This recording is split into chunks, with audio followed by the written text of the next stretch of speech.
ओम श्री साईनाथाय नमः। Good morning, Sai morning. आज दशहरे के इस पावन त्यौहार के आप सभी को बहुत सारी शुभकामनाएं। तो चलिए बाबा के श्री चरणों को स्पर्श करते हुए आज की ये प्रार्थना शुरू करते हैं। आज बाबा की असीम कृपा से हमें ये नया दिन मिला है। इस नए दिन की शुरुआत बहुत ही खास होनी चाहिए, क्योंकि एक तो आज दशहरे का त्यौहार है और दूसरा वो दिन जिस दिन को हमारे बाबा ने महासमाधि ली थी, जिस दिन बाबा ने इस शरीर को छोड़ दिया था। लेकिन हमें दुख इस बात का नहीं है, क्योंकि बाबा ने तो सिर्फ अपना शरीर छोड़ा था। बाबा तो आज भी हम सबके साथ हैं। कौन कहता है कि साईं सिर्फ और सिर्फ शिरडी में है? बाबा हर जगह हैं। अभी हम प्रार्थना कर रहे हैं, अगर आप फील करोगे तो बाबा अभी भी आपके पास हैं, अभी भी आपके साथ हैं। बाबा हमारी हम सबकी हर एक बात को सुनते हैं, उनसे कुछ भी नहीं छुपा है। आप लाख छुपाने की कोशिश करोगे ना, तब भी नहीं छुपा सकते। बाबा को हमारे पास आने के लिए किसी साधन की आवश्यकता नहीं है, बस सच्चे दिल की आवश्यकता है। आप सच्चे दिल से याद तो करो, बाबा को हमेशा अपने पास ही पाओगे। साईं कभी हमसे दूर ना थे, ना है और ना कभी होंगे, क्योंकि बाबा का घर तो हमारा दिल है, हमारा मन है। वो मन जिसमें हम हर पल साईं साईं का नाम जाप करते रहते हैं, जिस मन से हम अपने बाबा को याद करते रहते हैं, जिस मन में वो शिरडी की एक एक जगह बसी हुई है। हम जब शिरडी जाते हैं तो जाने का इतना ज़्यादा मतलब सुरूर होता है कि बस हमें शिरडी जाना है। लेकिन जब वापसी की बात आती है तो हर एक भक्त रो देता है कि बाबा मत भेजो ना, बाबा यहाँ से जाने का दिल नहीं करता। पता नहीं क्या खिंचाव है उस शिरडी में कि वापस आते वक्त रूह कांप जाती है कि अब घर जाना है। वो शिरडी से हमें हमारे घर आने का दिल नहीं करता। तो बैठा है ना साईं वहाँ पर, और फिर जब घर आ जाते हैं तो ऐसा लगता है कि बाबा को घर ले आए हैं और बाबा घर में विराजमान हो गए हैं। तो साईं तो प्रेम में बसते हैं। आप उनसे प्रेम करो और फिर उनको कहीं भी ले जाओ, वो हर जगह आपके साथ हैं। मुश्किलों से बिल्कुल मत घबराओ, क्योंकि मुश्किलें तो आती है आपको घबराहट देने के लिए, आपको परेशान करने के लिए। लेकिन उनको नहीं पता है कि हमारे पास तो साईं है, हमारे पास हमारे बाबा हैं, जिनके होने से हमें किसी परेशानी की चिंता या फिर भय नहीं होता। हमें लगता है कि हमें कुछ भी सोचने की ज़रूरत नहीं है, बस करने की ज़रूरत है। अपने कर्म को करने की ज़रूरत है, अपने जिस काम को हमने ठाना है उसको करने की ज़रूरत है। साथ तो साईनाथ हमेशा ही हमारा देते आए हैं और देते रहेंगे। बाबा पर तो शंका है ही नहीं। बस ये लगता है कि बाबा हमेशा मेरे साथ रहें। और आप हमेशा एक चीज़ किया करो, सुबह जब भी सोकर उठते हो उस वक्त अपने बाबा का शुक्राना किया करो कि हे देवा, आपका बहुत बहुत शुक्रिया, आपने हमें ये नया दिन दिया। आपका बहुत बहुत शुक्रिया, आपके आशीर्वाद से मैं स्वस्थ हूँ। आपका बहुत बहुत शुक्रिया, आपके आशीर्वाद से मेरा परिवार स्वस्थ है। आपका बहुत बहुत शुक्रिया बाबा, आपकी कृपा से ही मैं ये नया दिन देख पा रही हूँ। मेरे जीवन में बहुत सारी खुशियाँ हैं, सिर्फ़ और सिर्फ मेरे बाबा के आशीर्वाद से। उस हर एक वस्तु, उस हर एक चीज़ और उस हर एक रिश्ते के लिए आपका बहुत बहुत धन्यवाद, जो आपने मेरी ज़िंदगी में बहुत खुशहाल रखा है। और रात को सोने से पहले अपनी दिनचर्या, अपना हर एक काम अपने बाबा को बताओ और फिर उस हर चीज़ के लिए धन्यवाद करो जो आपकी दिन में सबसे अच्छी हुई है आपके साथ। आप आज कुछ खाना चाहते थे, आपको मिल गया, उसके लिए बाबा का बहुत बहुत धन्यवाद। आपको कुछ चाहिए था, लंबे समय से आप नहीं उसको पा रहे थे, आपको नहीं मिल पा रही थी, अगर आपको आज मिल गई है तो उसके लिए बाबा का धन्यवाद। मतलब आपने उनके चरणों में एक धन्यवाद का मैसेज छोड़ना है। वो क्या होता है हमारे लाइफ में, हम जब किसी से बात करते हैं तो हमारी एक रिस्पॉन्सिबिलिटी होती है कि हमें उस व्यक्ति को मैसेज करना है, चाहे वो गुड मॉर्निंग का हो, चाहे वो गुड नाइट का हो, चाहे वो कोई ज़रूरी काम के मैसेज हो, हमें उसको मैसेज करने की एक याद रहती है। तो ये एक मैसेज है जो आपको बाबा को देना है एवरी डे, मॉर्निंग और इवनिंग। ये आपकी ड्यूटी है, ठीक है। आपको एक मैसेज देना है उनको कि बाबा मैं बिल्कुल ठीक हूँ और ऐसा ऐसा ऐसा ऐसा जो भी मैंने आपको बताया वो आपने उनके सामने खड़े होकर उनको मैसेज देना है कि बाबा ऐसी ऐसी बात है। अब इसका मतलब ये नहीं है कि बाबा तो सब जानते हैं तो क्या हुआ, उनको बताना भी तो ज़रूरी है ना। अगर वो सब जानते हैं तो हमारी रिस्पॉन्सिबिलिटी कहाँ गई। जब हम स्कूल जाते हैं तो माता पिता को पता होता है कि मेरे बच्चे को बुक्स भी चाहिए, डायरी भी चाहिए, उसकी यूनिफॉर्म भी चाहिए, उसके शूज़ भी चाहिए, मतलब हर चीज़ बच्चे को चाहिए होती है। लेकिन जब स्कूल में कोई चीज़ अनाउंस की जाती है तो बच्चा आकर अपनी माँ को बताता है कि मैया आज ऐसी ऐसी बात है, हमें कल के लिए ये चाहिए स्कूल में। तो उसकी मैया उसको वो दिलवाने की कोशिश करती है। तो आपकी मैया कौन? साईं। तो आप बताओगे ना कि बाबा ऐसा ऐसा हुआ है और ये चीज़ मेरी लाइफ में आगे हो रही है, इसको ठीक कर दीजिए। देखिए फिर कैसे सुनते हैं वो। हर एक चीज़ का अपना अपना ढंग होता है। जब हमें सही ढंग, कहते हैं ना कि सम्स को सॉल्व करने का एक फॉर्मूला होता है, जब आपको फॉर्मूला आ जाता है तो वो अच्छे ढंग से उसका सॉल्यूशन निकल जाता है। तो बस वही चीज़ें हैं, एक बार किसी चीज़ को करना आ जाए ना, बस उसके बाद आप अपने अकॉर्डिंग हर चीज़ को कर सकते हो। तो इसलिए भक्ति में भी ज़्यादा कुछ नहीं लगता, बस प्रेम कैसे किया जाना है वो उसका अलग तरीका होता है। क्योंकि हर भक्त अपने तरीके से अपने भगवान को प्रेम करता है, कोई किसी तरीके से, कोई कैसे रिझाता है, कोई कैसे रिझाता है, सबका अलग अलग तरीका है और भगवान सबके तरीक़ों में बहुत खुश रहते हैं। अच्छा, तो आज मैं आपसे एक क्वेश्चन भी करना चाहूँगी कि जैसे कि ये लीलाएँ आ रही हैं एवरीडे प्रेयर में, कैसी लग रही हैं आपको? क्या ये कंटिन्यू चलती रहनी चाहिए या फिर ब्रेक ले लेकर इसको किया जाए? ये मेरा सवाल है आज के वीडियो में। तो आपका मुझे नीचे आंसर चाहिए, मुझे आपका जो रिस्पांस चाहिए, ठीक है? क्योंकि मुझे पता है बहुत सारे फैमिली मेम्बर्स जवाब देते हैं, लेकिन बहुत सारे फैमिली मेम्बर्स जवाब नहीं भी देते हैं। तो आप मेरी फैमिली हो तो मुझे आपका जवाब पाना मेरे लिए एक बहुत ज़रूरी काम है। प्लीज़ अपने जब कमेंट करेंगे आप साईनाथ के नाम से, उसके नीचे मुझे एक जवाब भी लिखिएगा कि क्या हम इस बाबा के जो चमत्कार आ रहे हैं, जो लीलाएं आ रही हैं, इनको कंटिन्यू रखें या फिर कैसे करें, एक एक दिन छोड़ कर करें, जैसा भी आपको लगता है। अगर कंटिन्यू करना है तो फिर आप बता दीजिएगा, या फिर जैसा भी हम होगा वैसे आप एक फैमिली के तौर पर हम बात करके देख लिया जाएगा, ठीक है? और हो सकता है कि आने वाले कुछ समय में जो प्रेयर के नाम हैं वो शुरू हो जाएं, ठीक है? लेकिन उसके लिए आपने कहा, आपको मैंने बोला था कि आपको सबूरी रखनी पड़ेगी, है ना? क्योंकि देखिए एक दिन में सारे नाम तो नहीं आ पाएंगे, ये तो आप भी जानते हो। और हम वही नाम लेंगे जो सेहत संबंधी परेशान हैं, ठीक है? सबसे पहले वही नाम आएंगे जिनकी हेल्थ प्रॉब्लम है, ओके? तो इसलिए आपको गुस्सा नहीं होना है, आपको ये नहीं कहना कि मेरा नाम नहीं आया। मैं तो चाहती हूँ कि आपका नाम कभी मत आए, क्योंकि मैं नहीं चाहती कि कभी आप परेशान हो किसी चीज़ से। लेकिन अगर हेल्थ प्रॉब्लम है तो हम उनके लिए प्रार्थना करेंगे, क्योंकि हर एक व्यक्ति का अपना अपना अलग अलग ढंग है वो कैसे प्रार्थना करते हैं। तो हम नाम रख देंगे, आप सभी लोग प्रेयर करना। और इतने अच्छे अच्छे एक्सपीरियंसेस आ रहे हैं जैसा कि आप सुन रहे हो, तो बाबा की कृपा है तभी तो हो पा रहा है ना।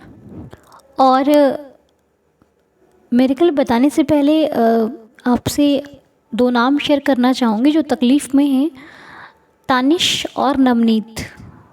तानिश और नवनीत जी के लिए प्रे करना कि प्रभु इनकी समस्या का समाधान हो जाए, इनकी जो हेल्थ प्रॉब्लम है वो जल्दी से जल्दी ठीक हो जाए, और हम सभी की दुआ इनको लगे और ये बिल्कुल ठीक हो जाए और अपनी लाइफ में ठीक होकर दूसरों के लिए प्रार्थना करें और सबके प्रति अपना अच्छा भाव रखें। बाकी साईं जी की कृपा इनके पूरे परिवार पर बरसती रहे। और अब हम आते हैं आज की जो लीला है उस पर। आज कौन सी लीला सुनने वाले हैं हम, वो आपके साथ शेयर करती हूँ। और आज की लीला जिनके द्वारा बताई जा रही है, तो ये लीला है मीता घोष जी के द्वारा बताई जा रही है। मीता जी बहुत ही सुंदर लीला शेयर कर रही हैं हमारी फैमिली के साथ, जो कि द्वारका माई से जुड़ी हुई है। और आज समाधि दिवस पर हम इस लीला को शेयर करने हम बहुत सौभाग्यशाली समझ रहे हैं अपने आप को कि आज हम द्वारका माई से जुड़ी हुई लीला को शेयर कर रहे हैं। तो बिल्कुल ध्यान से सुनिएगा, वीडियो को बिल्कुल भी स्किप मत करना, क्योंकि बाबा की लीला जितनी सुनोगे उतनी ही आपके जीवन में बढ़ेगी। तो मीता जी कहती हैं, मैसेज आपके सामने है, डियर अनुजी, ओम साई राम। ओम साई राम मीता जी। रोज़ हमारे साईं दीदार चैनल पर बाबा की लीला सुन के बहुत अच्छा लगता है। आज मैं भी एक लीला हमारी फैमिली से शेयर करना चाहती हूँ। ये सबसे पहली बात तो मुझे मीता जी एक आपकी बहुत अच्छी लगी शुरू में ही कि आप लोग इस फैमिली को अपनी फैमिली समझते हो। इसका मुझे बहुत एक गर्व है इस बात का। मैं बहुत प्राउड फील करती हूँ कि मेरे साथ साथ आप भी इस फैमिली को अपनी फैमिली समझते हो, और इससे बड़ी बात और क्या हो सकती है। थैंक यू सो मच पूरी साईं दीदार फैमिली का। तो चलिए मिलकर फैमिली सुनती है इस लीला को। मीता जी कहती हैं कि ये पिछले साल दिसंबर की बात है और मेरे बेटे की अनुभूति है जो आप सबसे शेयर करना चाहती हूँ। हम पूरी फैमिली शिरडी गए थे, द्वारका माई में। बाबा के दर्शन के बाद जब दक्षिणा देने का टाइम आया तो मेरे बेटे के पास ज़्यादा पैसे नहीं थे। एक ही नोट था 500 का। तो वो सोचने लगा कि ये भी यही बचा है मेरे पास, अगर इसको दे दूं तो कुछ बचेगा नहीं, फिर कहीं ज़रूरत हुई तो क्या होगा। बार बार यही सोचता रहा और पॉकेट के अंदर हाथ था। इतने में वो बोला, मेरी चारों तरफ बहुत भीड़ होते हुए भी खुद को अकेला पाया। उसको कुछ भी कोई भी नहीं दिख रहा था। फिर उसको एक आवाज़ सुनाई पड़ी।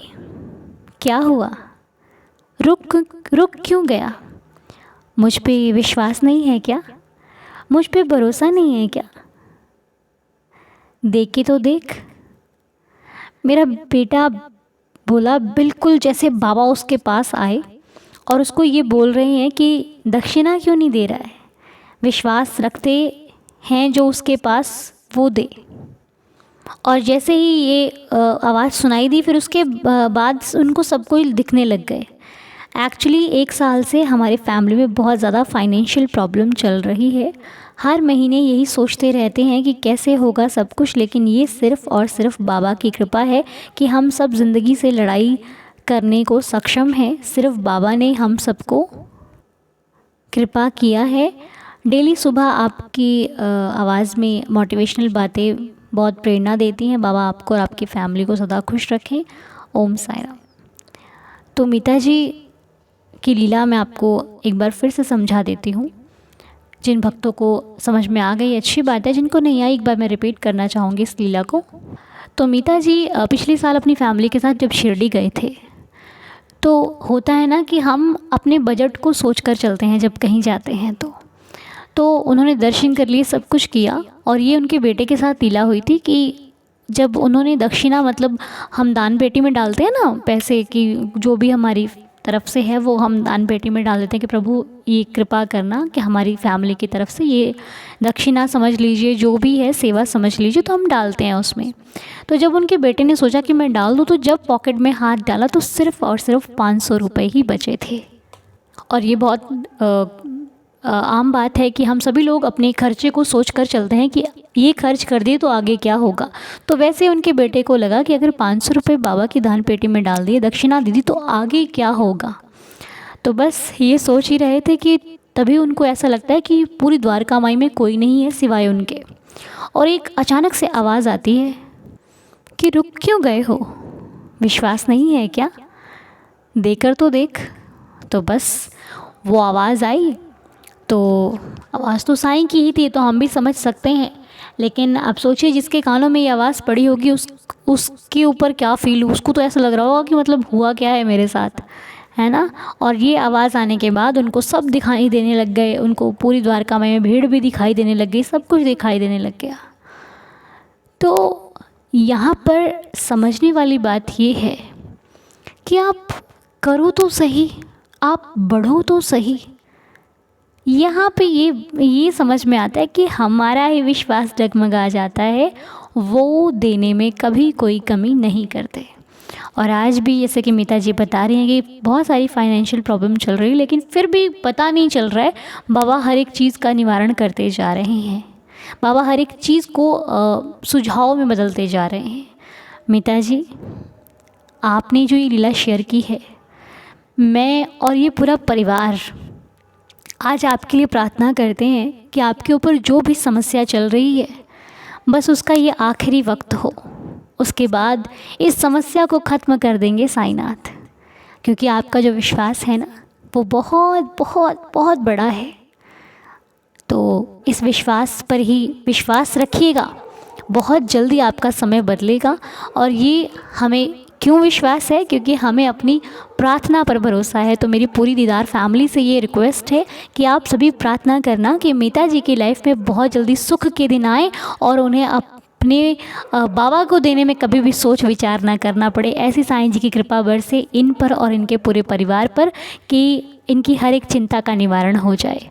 मीता जी परेशान ना होइए, जीवन बहुत खूबसूरत है और आप जैसे सच्चे और अच्छे भक्त के लिए बाबा हमेशा चिंतित रहते हैं। तो चलिए, बहुत अच्छी लीला लगी, बहुत अच्छा आज का ये अनुभव। और अब हम 11 वचनों के साथ आज की इस वीडियो को कंप्लीट करते हैं। आज 2 बजे का लाइव है, आप सभी लोग पहुंचिएगा, ठीक है? चलिए मिलकर पढ़ते हैं बाबा के 11 वचन।